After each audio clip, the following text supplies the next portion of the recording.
mas Ele está aqui. Abre sua Bíblia comigo, por favor, no livro de João, no capítulo 9. Boa noite, a paz do Senhor para todos, a paz do Senhor. É uma honra podermos estar aqui, contribuindo, ministrando a palavra do Senhor, depois desse louvor abençoado. É uma honra participar poder estar aqui ministrando, nesse púlpito, onde Deus tem liberado tantas palavras. Quando receberam uma palavra de Deus daqui desse púlpito, desse altar, quem já recebeu uma palavra do Senhor? Deus é o nosso refúgio e fortaleza. A Bíblia diz: socorro bem presente na tribulação, pelo que não temeremos, ainda que o mundo se ruja e se perturbe, ainda que as águas se transtornem para o meio dos mares. Há um rio, a Bíblia diz, há um rio cujas correntes se alegram, cidade de Deus. Há um rio nesse altar, amém? Quantos creem? Há um rio, é daqui que sai a palavra de Deus para a libertação da tua vida, para a cura da tua alma, da tua enfermidade, para alcançar a tua família. Foi daqui que você recebeu uma palavra que mudou o norte, mudou a tua história. Quantos creem que foi daqui que você recebeu uma palavra? Às vezes o sermão todinho, no final uma palavra você pegou, foi o suficiente para a libertação, para a cura. João no capítulo 9, louva a Deus pela nossa liderança, o pastorzão, aleluia, glória a Deus. Quantos amam o pastor Marcelo aqui, diz amém? A família dele diz glória a Deus. Sábado de manhã eu liguei para ele: pastor, é por isso que é bom você ter um relacionamento com o pastor, para você não ligar e ficar feio só naquela hora que te aperta assim, né? Então é melhor você manter um contato, porque senão fica feio, né, irmão? Você fica 30 dias sem falar e depois você aparece para pedir. Eu já vi que a coisa estava ficando feia na sexta-feira, aquela semana eu mantive o contato com ele a semana toda. E aí, pastor? Quando foi no sábado, liguei, e ele ligando: e aí, varão, tá firme? Tá firme. Casamento tá firme? Tá firme. Sábado de manhã eu liguei: pastor, tudo bem? Tudo bem? Então, a gente estava com um problema ontem. Ele falou: resolveu? Eu falei: não, agora são 2 problemas. Ontem nós precisávamos de um lugar para fazer o casamento, né? Que era o salão aqui. Agora hoje nós precisamos de 2 lugares. E foi correndo, os meninos correram de um lado para o outro. Ele falou: pastor, está abertas as portas, mas nós estamos com uma situação ali. Não? Sabe quando você chega assim, trabalho voluntário é assim, você chega e tem uma turma do The Wall aqui, uma turma da Milwaukee aqui, tanto de ferramenta assim, cada um tem um dono, né? E você saiu pisando no meio daquele negócio todo. Eu falei: Jesus. A decoradora chegou e falou: onde é o salão? Eu falei: aqui mesmo, filha. Ela falou: não, onde é que vai ser o salão, que vai montar as mesas? Eu falei: não, é aqui mesmo. Ela falou: pastor, eu falei: já vi isso aqui demais, fica tranquila. Em 2 horas, no máximo 3, talvez 5, está tudo resolvido.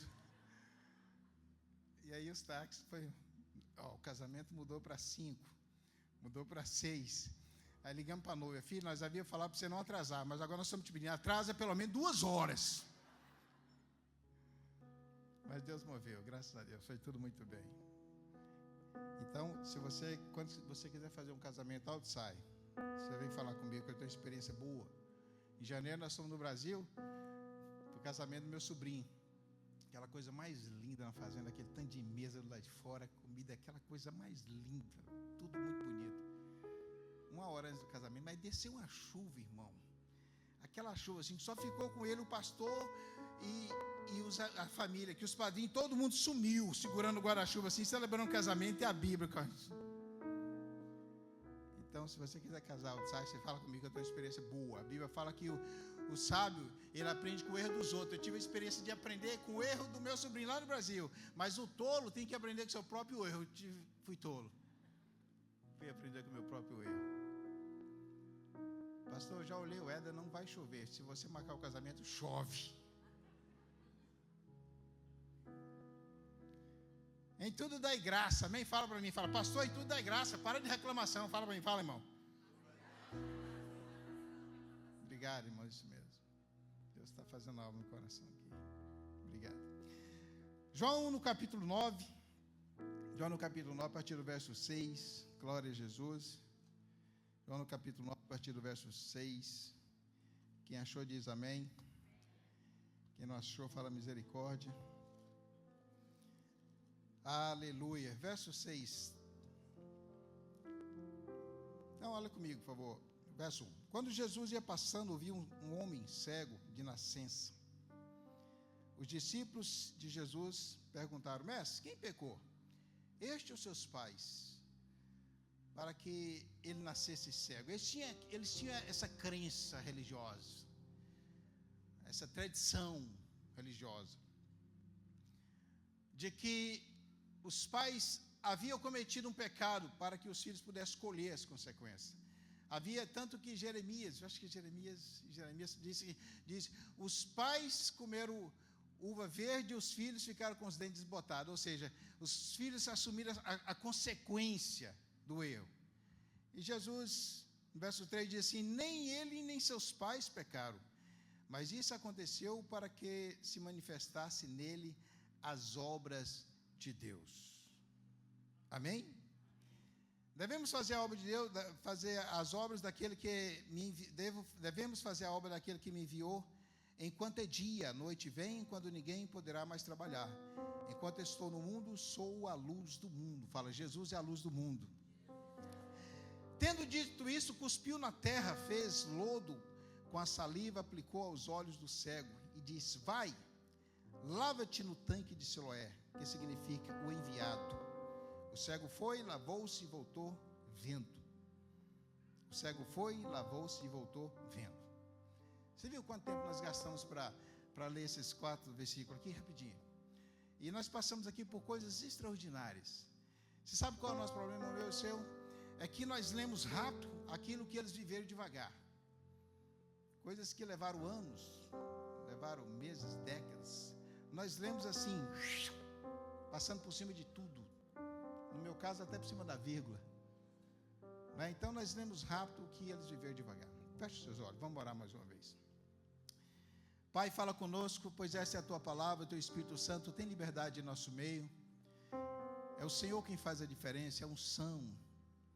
Senhor, nós estamos aqui como os teus servos, teus filhos, aprendiz. Tu és o professor, o mestre. Tu és o Deus, o Senhor, tu és o Rei. Fala aos nossos corações, que a tua palavra venha de encontro, não somente com aquilo que nós queremos, mas com aquilo que nós precisamos. Que ela venha libertando, venha restaurando, curando. Ela vem abrindo os olhos daqueles que ainda estão cegos, Senhor. Ela vem quebrando barreiras, tradições. Vem quebrando, Senhor, maldição. Que a tua palavra venha quebrando toda resistência, toda voz contrária.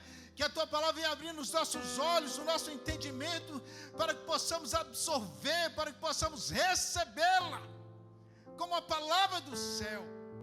Fala aos nossos corações e quebra toda distração, toda dúvida, todo engano. Ó Deus, leva cativo agora todo pensamento contrário à tua palavra, Senhor, em nome de Jesus, amém?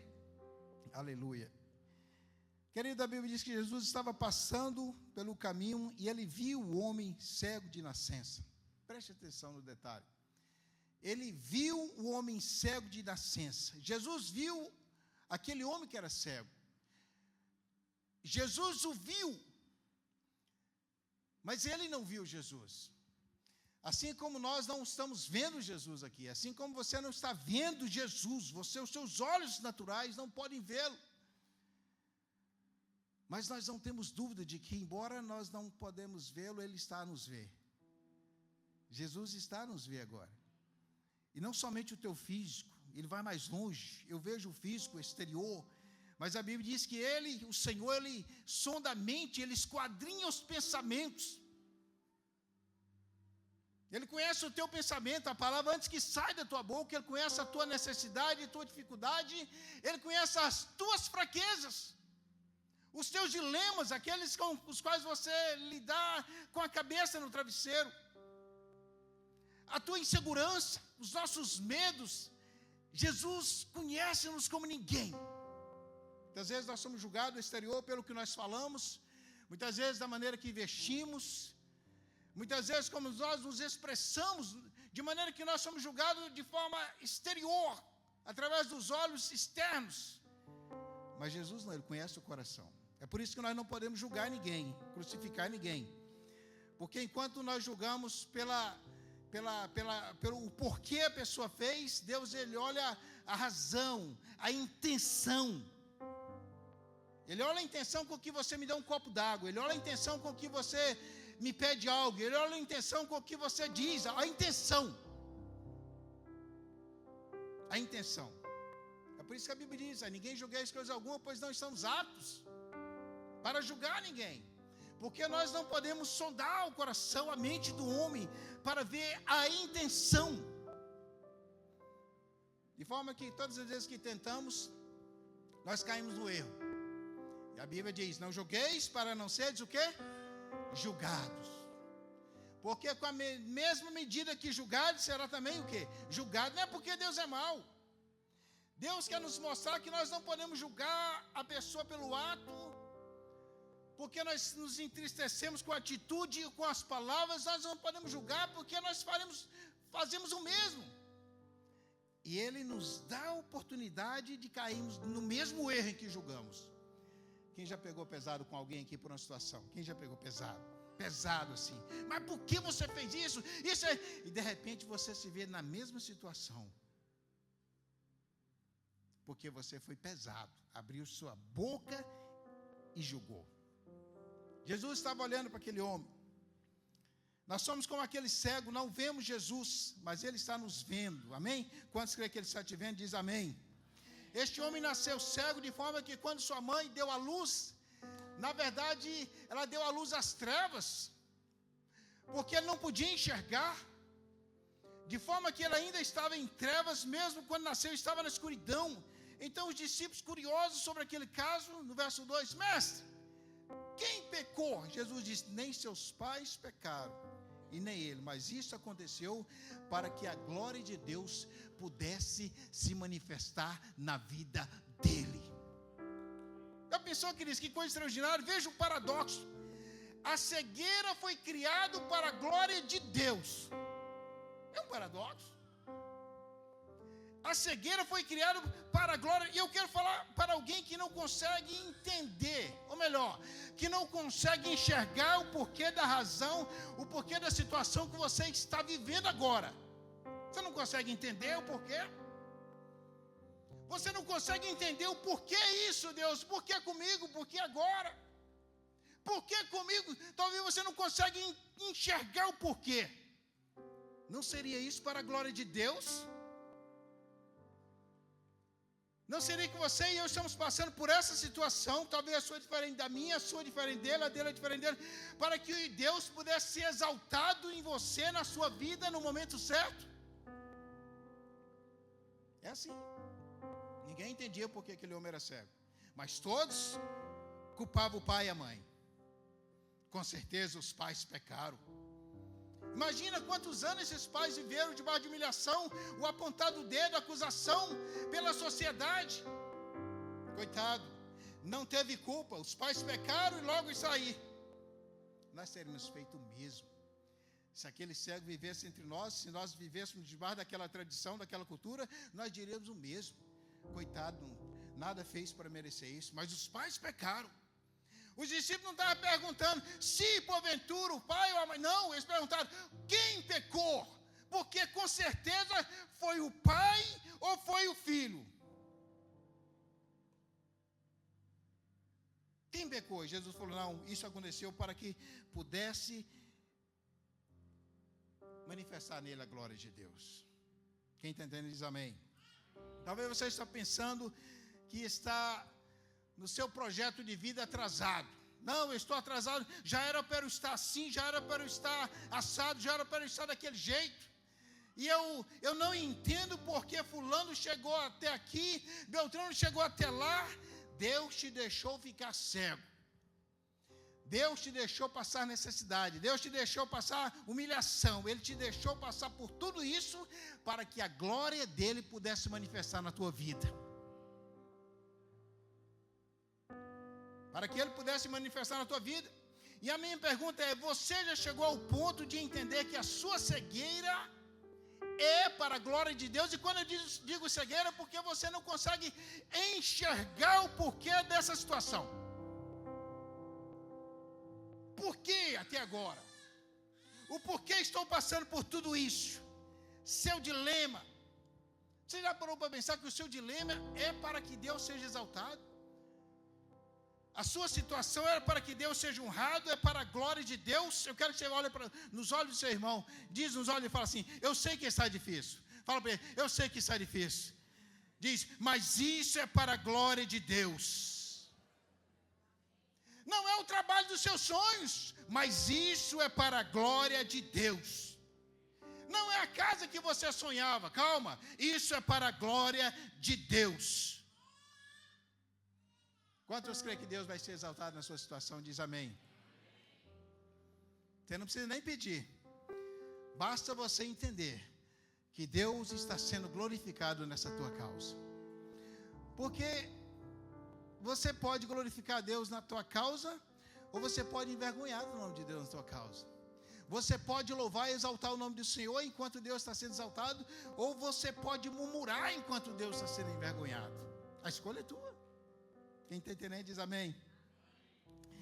Jesus simplesmente, ele decide manifestar nele a glória de Deus.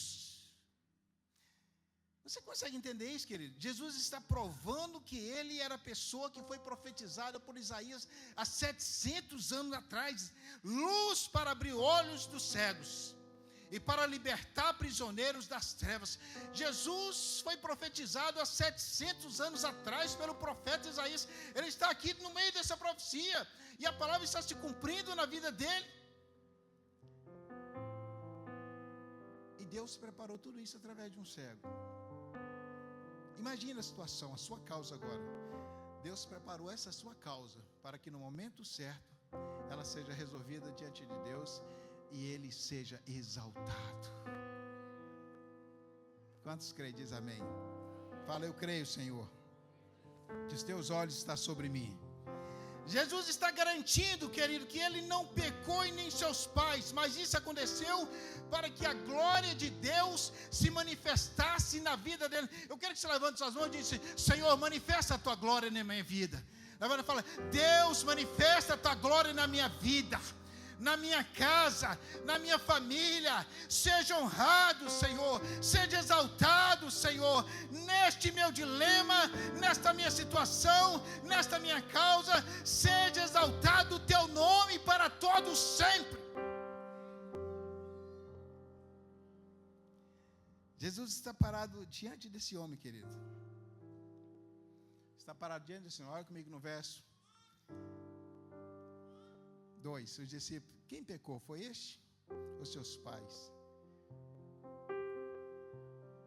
Verso 6, tendo dito isto, cuspiu na terra e fez lodo, e a sua saliva aplicou aos olhos do cego.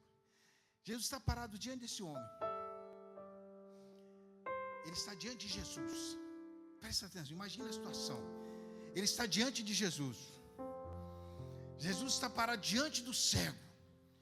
O cego está na presença de Jesus, na presença do Senhor, o Salvador, o Criador, Emanuel. Está na presença dele. Embora o cego está na presença de Jesus, e ele continua cego. Ele está na presença de Jesus e ele continua cego. E nós falamos para as pessoas que se elas entrarem na presença de Jesus, todos os problemas delas serão resolvidos. E você está diante de Jesus, assim como eu, e está cheio de problemas, sim ou não? Fala a verdade. Para de ser crentão, fala a verdade, sim ou não? Quem tem problema aqui? Só um, levanta a mão, só um. Se você levar só uma mão, eu vou entender que é só um. Tem gente que quer levantar os pés, baixa o pé, irmão. Ele está na presença de Jesus e continua cego. Assim como você e eu, nós entramos na presença de Jesus e continuamos cegos diante de algumas situações que não enxergamos a causa, a solução, a direção. Deus dá uma direção. Isso é cegueira. Não consegue entender. E você vem à igreja e continua cego. ora e jejua e continua cego. Lê a Bíblia e continua cego. Prega a palavra e continua sem enxergar determinadas situações. É verdade? Segundo, mas isso não é tudo. A Bíblia diz que Jesus tocou neste homem. Agora ele não está mais somente na presença de Jesus. Jesus tocou neste homem. Jesus toca no cego. E ele continua cego. Ele entra na presença de Jesus e continua cego. Recebe o toque de Jesus e ele continua cego. Agora este é o mesmo Jesus que tocou num caixão que estava em direção ao cemitério. Jesus apenas tocou e o homem levantou. É o mesmo Jesus que chamou o homem que estava morto há 4 dias. Lázaro, vem para fora. E ele saiu. É o mesmo Jesus, é o mesmo Jesus que alimentou a multidão de pessoas com apenas alguns pães e poucos peixes. Nós estamos falando do mesmo Jesus. É o mesmo. Nada mudou. E ele toca neste homem e ele continua cego. Então no verso 6 Jesus vai mais longe. A Bíblia diz que ele cuspiu no chão. Jesus cospe no chão, porque não havia ali, eu não vou entrar no assunto teológico, tá, irmãos? Até mesmo porque tem muitos alunos do Aróis aqui, esse povo sabe demais. Mas Jesus cospe no chão, e ele faz um lodo. Ele precisava de água, certo? Quando se fala de um assunto como esse, você sai fora dos alunos dos Aróis. Você sai, entra no carro e vai embora. Mas ele cospe no chão. Não havia ali água, não havia uma torneira, não havia uma mangueira, não havia nenhuma tigela de água. Então, ele faz um lodo, um barro, com a sua saliva. A Bíblia diz que ele cuspiu no chão e fez um barro. Jesus, então, vai moldar com aquele barro novos olhos para aquele homem. Jesus é o mesmo que desde o princípio pega o barro e ele molda e faz um homem. Então ele está fazendo a mesma coisa. Ele cospe no chão. O que para você era lodo, o que para aqueles que estavam olhando era apenas um barro, para Jesus eram novos olhos. Ele estava fazendo novos olhos, ele estava desenvolvendo novos olhos para aquele homem. E aí você lembra da casa do olheiro? Então olhei e vi que o jarro que ele estava preparando caiu no chão e se quebrou. Então ele diz: não posso eu, porventura, fazer do mesmo barro, não posso eu fazer um novo jarro para a minha glória, para a minha honra. O mesmo Deus que fez lá no princípio o homem, está agora aqui moldando, dessa vez, novos olhos. Não é problema se você mexe sapo com a sua vida, se algo aconteceu de ruim. Não é problema se algo quebrou, de repente, o jarro caiu e você pisou na bola. Não é problema para Jesus. Uma vez que você comparecer perante Ele, Ele pode fazer de você uma nova pessoa, um novo filho. Ele pode te moldar novamente, te restaurar. Porque o jarro, o apóstolo Paulo diz que é de barro, né? É de barro. Salmo 103, eu creio, fala: compassivo e piedoso é o Senhor, lento para a cólera e abundante o amor, não nos repreenderá, não nos tratou segundo os nossos pecados, nem nos retribuiu segundo as nossas iniquidades, pois quanto o céu está elevado acima da terra, assim é grande o seu amor para com quem o teme, pois quando está longe o oriente do ocidente, assim é grande o seu amor, assim é grande. Ele diz assim: porque Ele conhece a nossa estrutura e sabe que nós somos pó. Fala para o seu irmãozinho: eu sei que você está cheiroso, mas você é um barro. Fala: boa noite, irmão pó. Ele está cheio assim por causa da presença de Deus, mas é pó, irmão. É pó. Mas cuidado ao jogar esse pó, porque ele carrega algo precioso, e aí é o seu problema. problema não é quanto o externo, que é corrupto, mas é o que ele carrega aí dentro. É a presença que ele carrega aí dentro. A essa você deve reverenciar, a essa você deve considerar, respeitar. É a presença que esse pote está carregando aí dentro, a presença do Deus vivo. É aquela presença que quando você chega em casa, hoje à noite, Isaías 60 diz: o Espírito do Senhor está sobre mim, porque o Senhor me ungiu. Quando você entrar na sua casa hoje à noite, os demônios têm que submeter, os espíritos têm que submeter. Quando você entra no ambiente, os demônios têm que submeter, não ao jarro, ao barro, mas à presença que você carrega.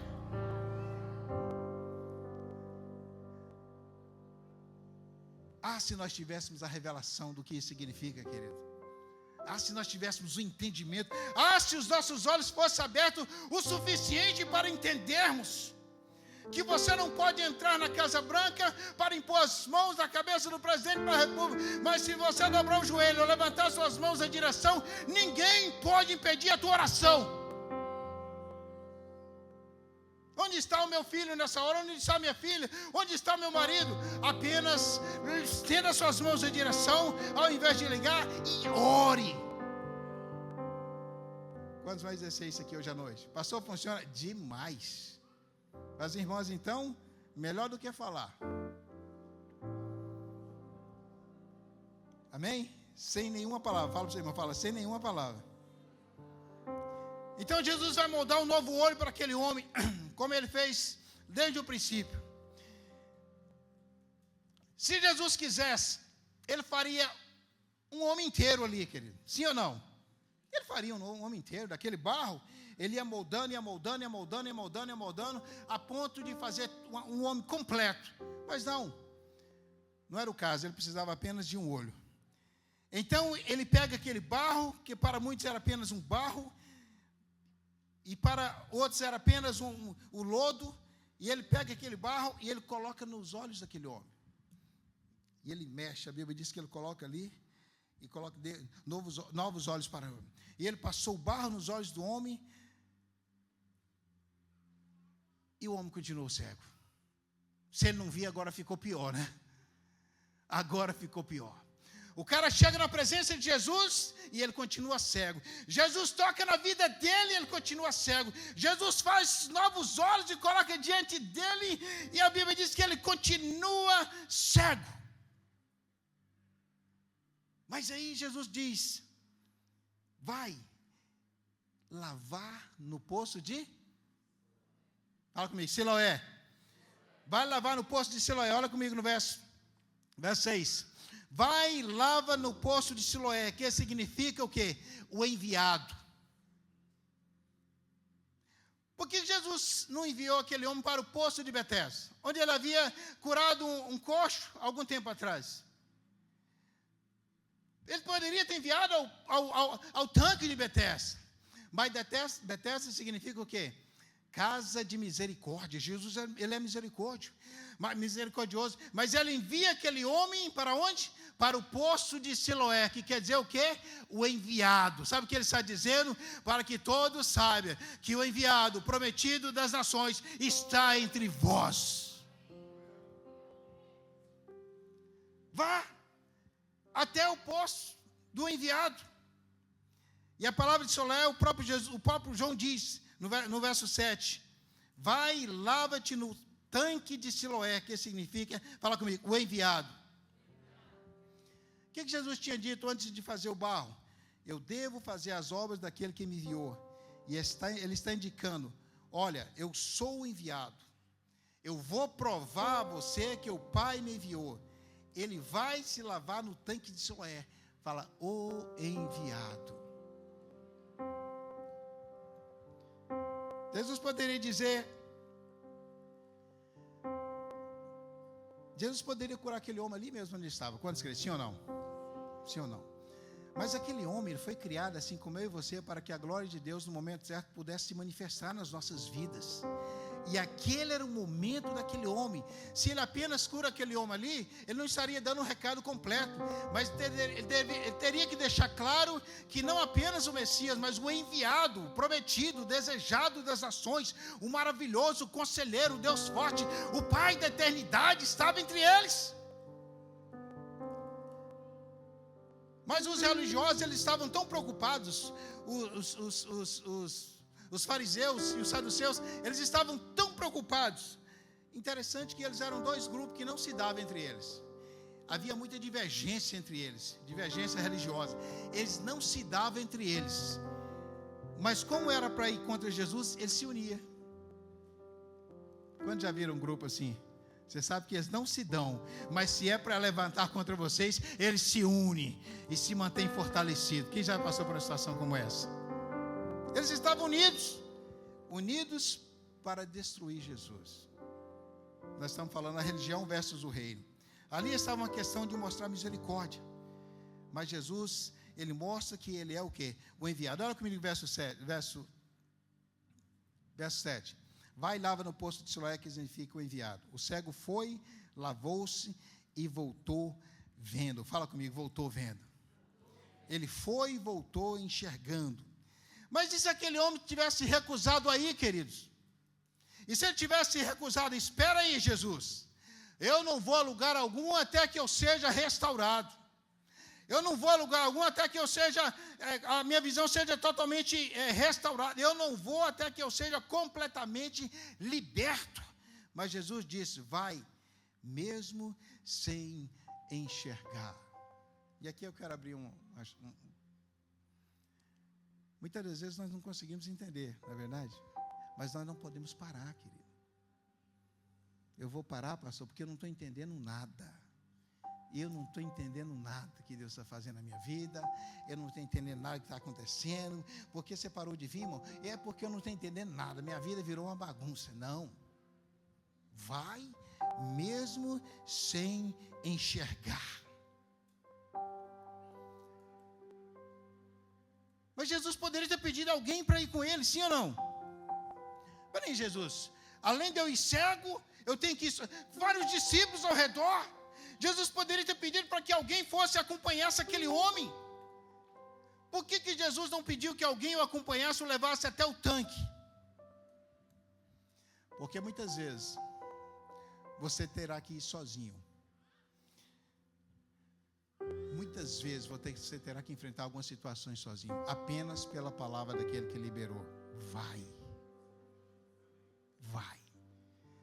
Se você recebeu a palavra de Jesus, vai, é o suficiente, querido. Ele está dizendo, você vai chegar no tanque de Siloé. Se Jesus liberou a palavra na sua vida, é o suficiente. Ele está dizendo, você vai conseguir atravessar essa situação. Se a palavra que você recebeu foi de Jesus, não interessa o que se levante contra você. Se a palavra que você recebeu foi de Jesus, é o suficiente para que você chegue onde Ele te disse que você vai chegar. Fala para o seu irmão, vai mesmo sem enxergar. Fala para ele, olha nos olhos dele, fala, vai mesmo sem entender. Mas Jesus não basta a cegueira, agora eu tenho que ir sozinho. Eu não posso seguir sozinho. Então você pega alguém que nem quer ir com você. Quem já teve alguém com você? Você olha para cada pessoa, você vê que ele não quer estar lá. Quem já passou por isso? Você olha para ele, você sabe que ele não quer estar ali. Mas ele está indo. Porque você não recebeu a palavra, vai. Querido, eu quero encerrar dando a você 3 pontos importantes que eu vejo aqui. Primeiro, mesmo quando você não puder enxergar o caminho, não pare. Mesmo quando você não puder enxergar o caminho, não pare. Continue andando pela palavra que você ouviu. Quando tem uma palavra de Deus na sua vida, diz amém. É essa palavra. E você quer ver uma coisa? Se eu perguntar a você aqui uma palavra que você tem de Deus, poucos vão lembrar da palavra que você tem de Deus. Poucos vão lembrar do versículo que você tem, porque é Ele que te alimenta, é Ele que vai nortear a sua vida, é Ele que vai te alimentar nos momentos de dificuldade, é Ele que vai ser a solução, é Ele que vai ser a energia, é Ele que vai ser a força, o poder no momento de dificuldade, é a palavra. Quando a Bíblia diz, tomai sobre vós o capacete da salvação, o capacete fala de proteger a sua mente, é aqui na sua mente, porque é aqui que vem o ataque do diabo.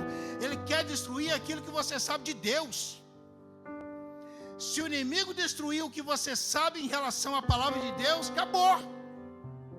Porque é o que você sabe de Deus que te mantém vivo. É o que você sabe de Deus que te mantém caminhando pela fé, mesmo diante da dificuldade. É o que nós sabemos em relação a Deus. É a palavra que nos mantém vivo. Mesmo quando você não puder enxergar o caminho, não pare. Continue andando pela palavra. E qual foi a palavra, queridos? Vá lavar no tanque de Siloé. Fala para você, irmão, você vai conseguir. Este homem era cego, mas ele não era surdo.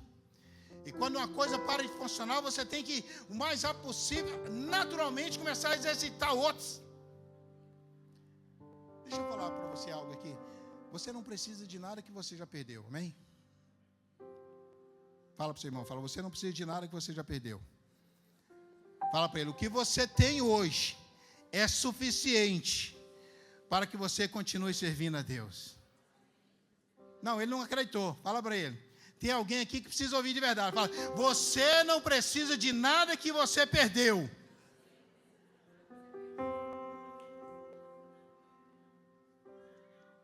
Pode ser ele ou ela. Passou, irmão, passou. Você não precisa de nada que você perdeu. O que você tem é suficiente para te levar à caminhada cristã. Quantos creem nisso? Amém? Segue pelo que você viu, e por isso que você precisa tomar muito cuidado com o que você está ouvindo. Segue com aquilo que você ouviu, mas tome cuidado com a palavra que você está ouvindo, porque ela vai nortear a sua vida, ou ela vai detonar com a sua vida. Vá e lave no tanque de Siloé. Deus está nos falando, eu vou te levar a cumprir o seu destino, mas eu farei isso através dos seus ouvidos e não pelos seus olhos. Senhor, não estou conseguindo enxergar. Não, querido, a Bíblia diz que a fé vem pelo ouvir e ouvir a palavra de Deus. Muitas vezes nós nem precisamos enxergar. Uma vez que nós cremos, é o suficiente para que nós possamos atravessar e vencer nessa vida. Quantos creem nisso? É a fé. Não deixe que o diabo toque na sua fé. Fala comigo, fala, Satanás, você não tem autoridade sobre a minha fé. Fala, Satanás, você não tem autoridade sobre a minha vida. Aquele que está em mim é maior do que o que está no mundo. Fala mais alto, aquele que está em mim é maior do que o que está no mundo. Você não tem autoridade sobre mim, sobre a minha casa, sobre a minha família, porque o meu Deus, aquele que habita em mim, aquele que me chamou das trevas, é infinitamente mais poderoso. Talvez você vai chegar lá diferente, mas eu te garanto, você vai chegar. Fala para o seu irmão, fala, você vai chegar. Talvez você vai chegar um pouco devagar, mas você vai chegar. Talvez você vai chegar arrastando, mas você vai chegar. Talvez chorando, mas você vai chegar. Dr. Martin Luther King, ele diz, se você não puder voar, se você não puder voar, então corra. Se você não puder correr, ande. Fala para o seu irmão, ande. Se você não puder andar, arraste, mas continue em frente de qualquer maneira. Segundo, entenda que para um cego, um step é uma benção. Um step.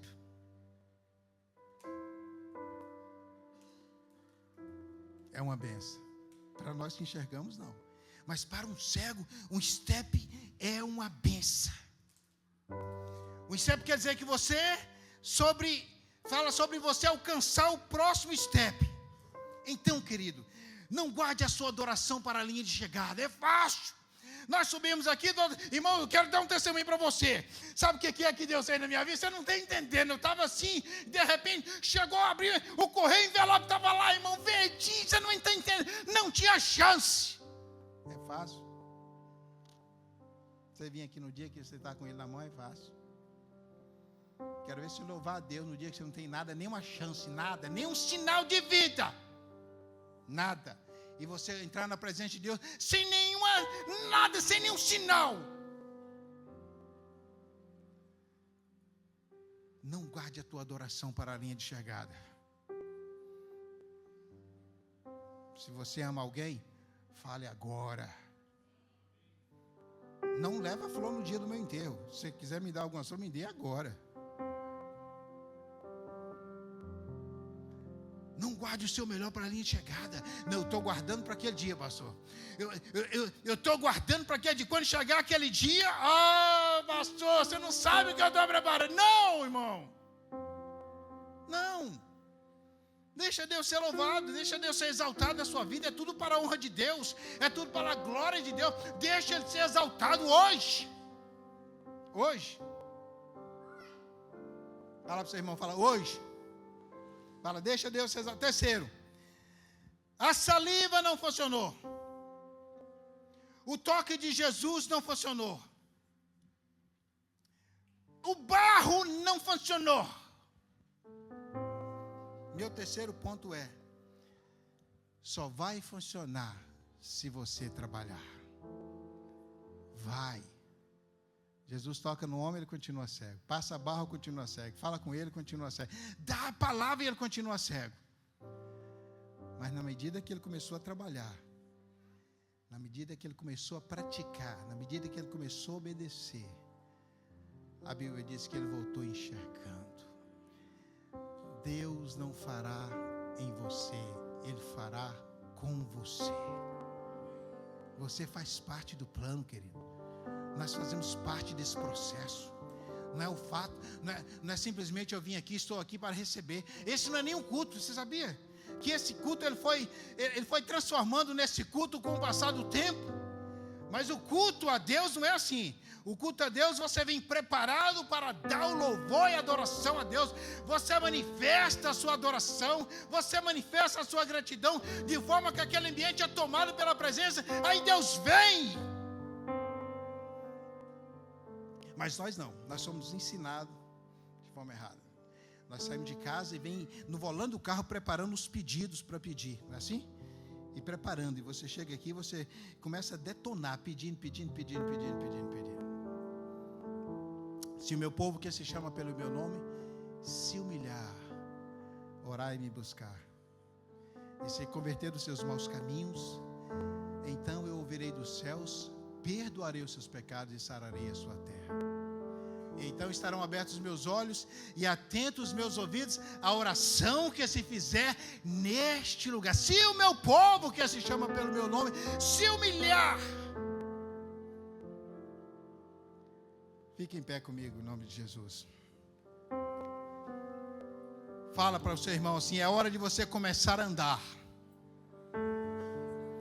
Talvez estou falando para alguém que pediu um sinal a Deus essa semana. Deus está te falando: põe o pé nas águas. É hora de você começar a andar. Ei, o Senhor está respondendo: põe o teu pé nas águas.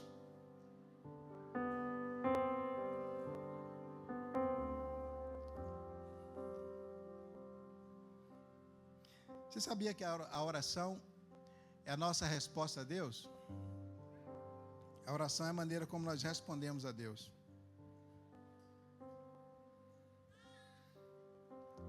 É uma resposta a nossa Deus. Se o meu povo que se chama, se humilhar. Então, quando você vem na presença de Deus, você está apenas respondendo a Deus. O desafio que Deus deu a você. E de repente esse cego passa a enxergar. Esse era o maior sinal de que o Messias estava na área. Mas sabe o que os religiosos fizeram? Os religiosos fizeram assim, ó. Esse cara que curou você, ele não é de Deus. Por quê? Porque você falou que ele fez um barro? É, ele fez um barro lá. Então, ele trabalhou no sábado. Ele pôs as mãos. Então, ele trabalhou, ele não é de Deus. Porque se ele fosse de Deus, ele teria guardado o sábado. Não, mas peraí, ele não fez uma barreira. Ele fez apenas um pouquinho, foi apenas. Não importa, ele não é de Deus. Se ele fosse de Deus, ele teria guardado o sábado, que é o domingo. Mas quando você vai lá em Gênesis capítulo 2, verso 1, a Bíblia diz que Deus descansou em que dia mesmo? No 7º dia. Mas se você for olhar, a Bíblia diz assim: havendo Deus concluído, completado a obra, ele descansou no 7º dia. No 7º ele trabalhou. Ixi, pastor, isso é problema agora. Ele está lá escrito: havendo Deus completado a obra, ele completou lá no sábado. Ele foi lá dar uns retoques assim, né? Uns touch-up. E ele trabalhou. Mas os religiosos não, falavam assim: esse cara não é de Deus. Porque se ele fosse de Deus. Eles estavam, irmãos, os fariseus eram as pessoas que oravam dia e noite pela vinda do Messias. Mas eles estavam tão envolvidos, tão voltados para a religião. Ele fala para o cara cego assim, fala assim: escuta, cadê esse cara? Ele fala: não sei. Quem é ele? Não sei, eu só sei que ele é Jesus. E o cara nem sabia quem era Jesus, nem sabia onde ele estava. Por isso que a Bíblia diz: conheçamos e prossigamos em conhecer o nosso Deus. Não basta nós conhecermos, nós temos que prosseguir. É o que você está fazendo aqui. Você vem no culto para continuar conseguindo. Você vai no Lighthouse para continuar. Você faz inscrição no Arise para que você possa continuar, para que a palavra se cumpra. Não é o bastante, você tem que conhecer, você tem que continuar crescendo na graça e no conhecimento, na fé, para que não sejamos como meninos tomados por todo vento de doutrina. Já viu aquele povo tomado por todo vento de doutrina? Alguém fala aqui, sobra ali. Vem um cara jogando um casaco aqui na igreja do lado. Todo mundo vai para lá. Todo vento de doutrina. Atrás de milagres. Fala para você, irmãos, fala: Deus quer te levar à maturidade da fé. Fala para ele, fala: maturidade cristã. A maturidade cristã só vai funcionar se você trabalhar, meu irmão. Nós precisamos colocar a nossa vida na presença e trabalhar, crendo, levantar as mãos dentro de casa e profetizar. Nunca se falou tanto aqui nesse altar sobre o sacerdócio, sobre o papel do homem no lar, levantar as mãos, exercer autoridade. Satanás, essa é minha casa, você não vai tocar na minha família, você não vai tocar nos meus filhos, você não vai tocar no meu povo. Esta é minha casa, aqui tem autoridade de Deus, aqui tem homem de Deus. Esse é o nosso papel. Quantos são homens aqui? Levanta a mão. Macho.